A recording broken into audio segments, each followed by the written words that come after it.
Ձեր բանակում չծառայելը ինչով էր պայմանավորված, որովհետև այս բանակի տոնից հետո այդ թեմաները նորից թեժացան, թե ովքեր ձեր թիմում չեն ծառայել բանակում, այդ թվում դուք։ Ես 3 անգամ տարկետում եմ ստացել, 2 անգամը առողջական խնդրի պատճառով, եթե հետաքրքրում է ասեմ, տեսողական խնդրի պատճառով, կարող եք նաև հարցում անել Պաշտպանության նախարարությունից, ես կարող եմ չպատասխանել հաշվի առնելով անձնական տվյալների գաղտնիությունը։ Երկրորդ անգամ ստացել եմ աշխարհի լավագույն 10 բուհերից մեկում սովորելու ժամանակ այդպիսի կարգավորում կար, ինչպեսին որ հիմա նաև մենք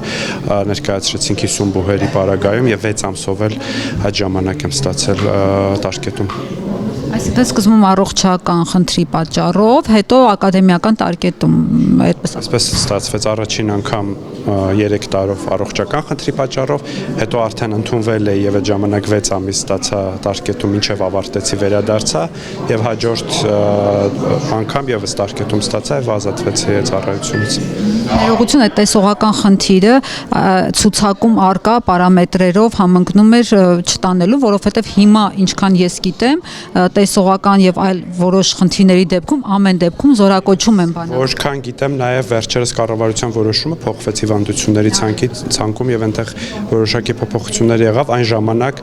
այն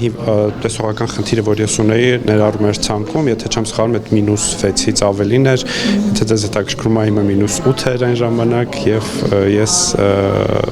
ուղղակի չգնացի, դեսկի չեմ խուսափել զինվորական ծառայությունից, այլ անցել եմ բոլոր ընթացակարգերով եւ ազատվել ծառայությունից։ Ներողություն, երբևէ չեք մտածել այլ ընտրանքային զինվորական ծառայություն անցնելու մասին, որովհետեւ երբեմն առողջական խնդիրներով, բայց այդ ռեսուրսը չկորցնելու համար կարելի է ձեր պոտենցիալ ներուժը ներդնել այլ տեղ ծառայեցնելու համար։ Ճիշտն ասած, չեմ մտածել այդ մասին եւ իմ պոտենցիալը ներդրել եմ իմ աշխատանքի մեջ եւ տարիներին աշխատել եմ, հարկեր եմ վճարել Քաղաքականության մեջ տվյալ